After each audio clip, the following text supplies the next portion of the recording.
Am I the a-hole for pointing out to my boyfriend that I make more money than him? Am I the a-hole for telling my dad to go back to his white family and leave me alone? Am I the a-hole for canceling my childcare agreement with my friend after she called me an idiot for not taking money from my ex? My female 26 boyfriend, male 28, are on the same page about getting married and having kids later next year. But recently, he always jokes around about me only wanting to marry him to take half of his assets when we get divorced, etc., etc. Two of his close friends went through all that, and I understand where his concerns are coming from. I always explain to him calmly that I don't get married to get divorced, or sometimes I just laugh at him. I love him to bits, and I let him know that I don't want this issue to become a bigger problem someday. Even I suggest prenups, but he doesn't believe in prenups. He said, I still could get more money, especially if we have children together. And now it happens more often, and sometimes he said it with serious face, afraid that he will be left with nothing if we don't work out. Today he did it again, and that was the last straw.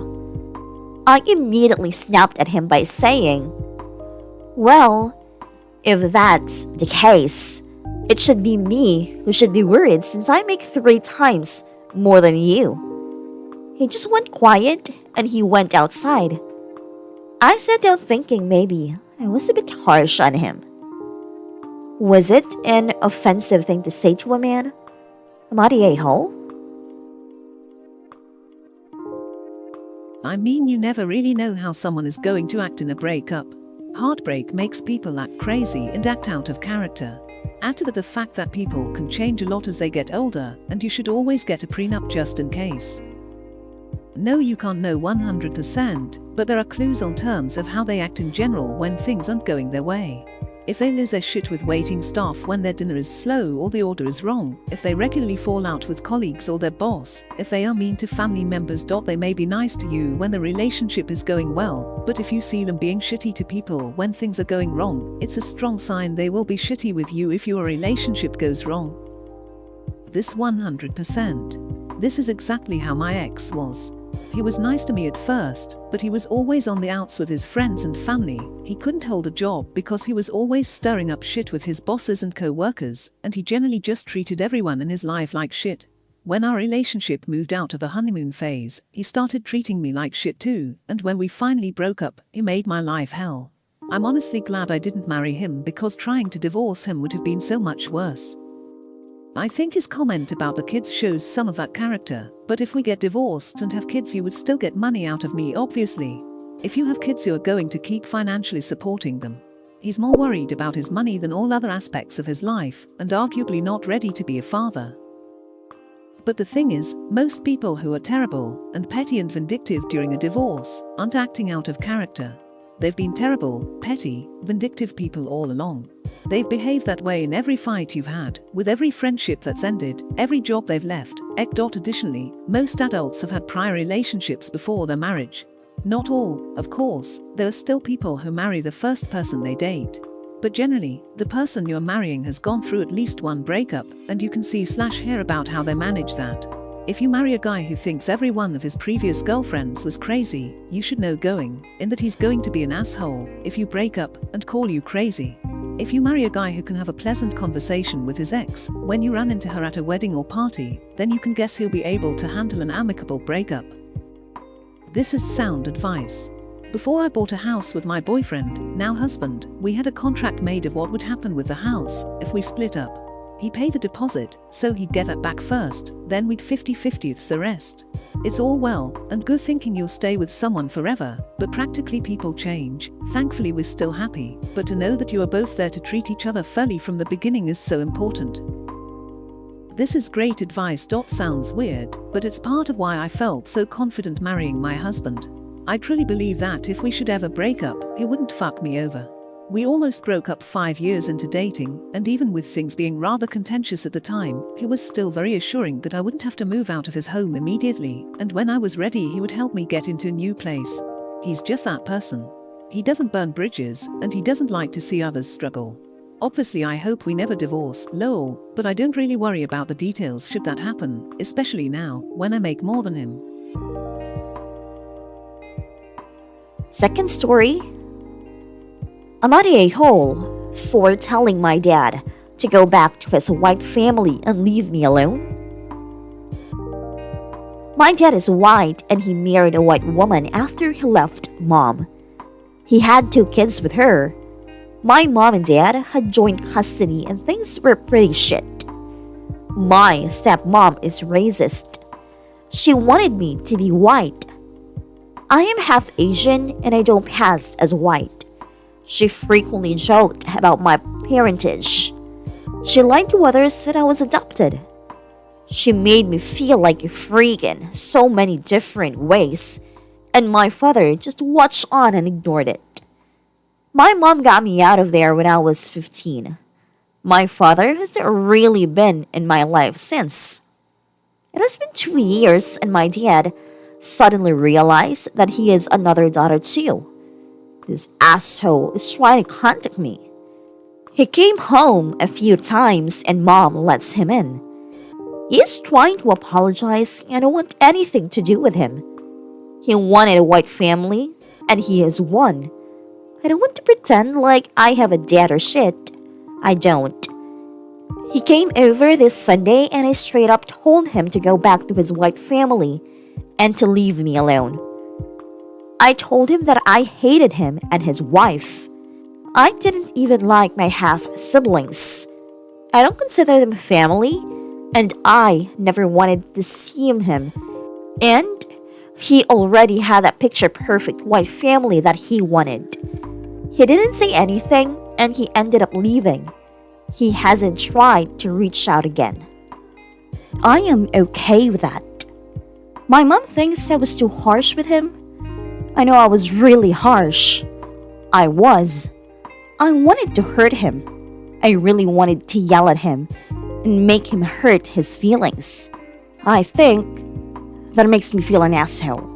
I did it just to hurt his feelings.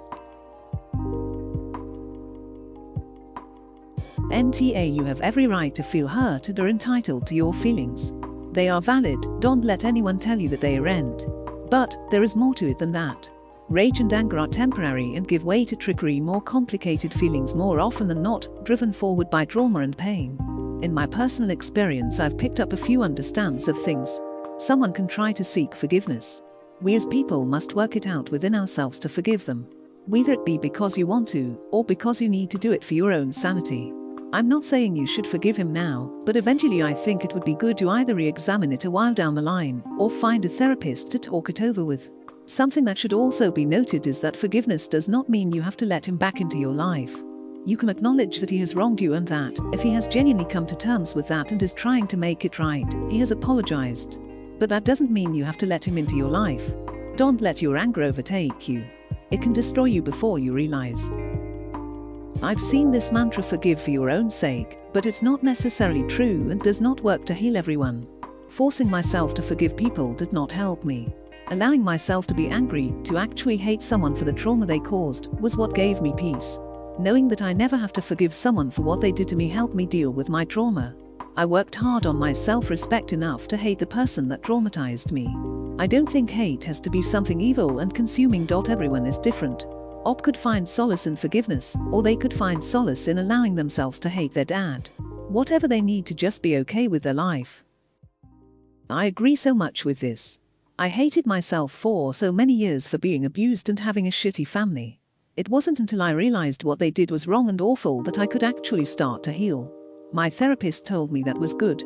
Anger is an action emotion, with it you can make changes. And I changed. I stopped hating myself. I stopped thinking it was all my fault. I put the blame where it belonged. I refused to forgive, because for 25 years all I did was forgive, suppress and swallow everything that was done to me. Forgiving came easy. It wasn't what I needed to do though. I needed to get angry. Refuse to play nice.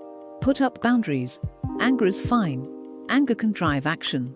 Anger can be what we need, and forgiving can be part of the abuse cycle. NTA. No one gets to force you into have a relationship with anyone, family or not, until you are ready. If you are ready at all. Your sperm donor doesn't get to allow you to be treated like garbage by a racist, not say anything, which means he's perfectly okay with that racism, and then suddenly decide that it's water under the bridge, that he wants to be a father to you again. What you said are your true and authentic feelings, and if he's upset/hurt by that, well, maybe he shouldn't have been an asshole to you. You don't get to treat people like they don't matter and expect fences to be mended on your own terms. NTA. Maybe you are harsh, but it's also harsh to allow your spouse to abuse your kid because she's a racist piece of sh! You wanted him to experience some of the pain and rejection you experienced with them before getting out of your life forever, and I get that. Your feelings are justified in this, but I do hope you are also receiving some support and perhaps counseling for what you experienced. Third story. I'm at a hole for canceling my childcare agreement with my friend after she called me an idiot for not taking money from my ex.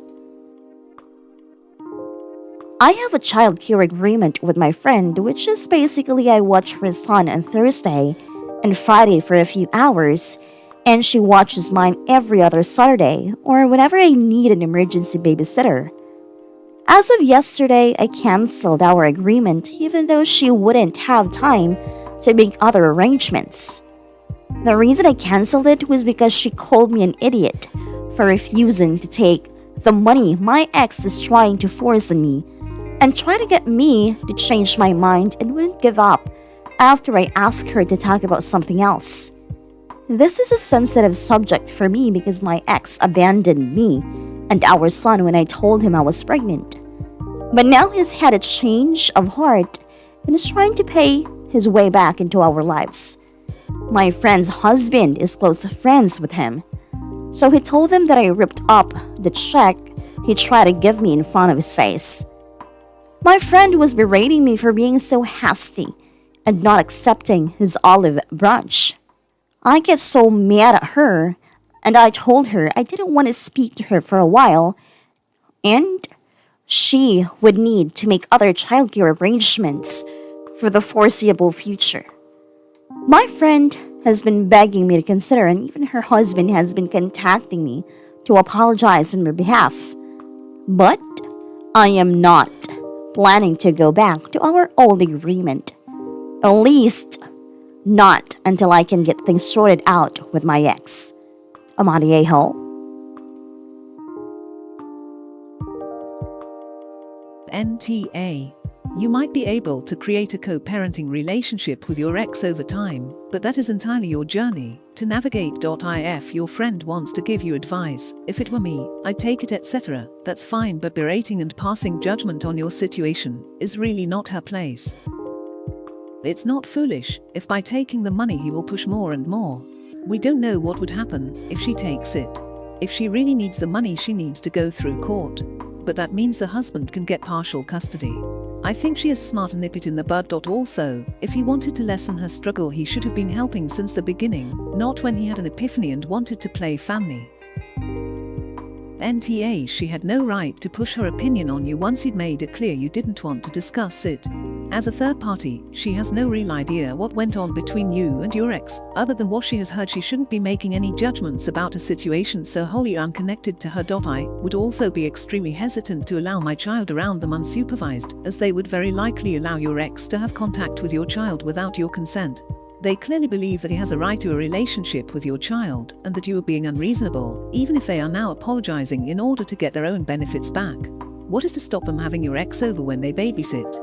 Nothing. They have shown whose side they're on, and it's not yours.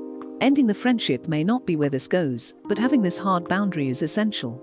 Protect yourself and your child, and let them figure something else out for childcare. I will never understand people who think they can degrade someone who is helping them, and then be shocked when that help is rescinded. If there was some sort of trauma around your ex and now you don't trust her or her partner, I wouldn't want them watching my kid either. Mostly because I'd be scared they let the ex over to see the baby. So I'll say NTA. I would probably offer to watch their kid one more week, but I wouldn't let my kid over to their place.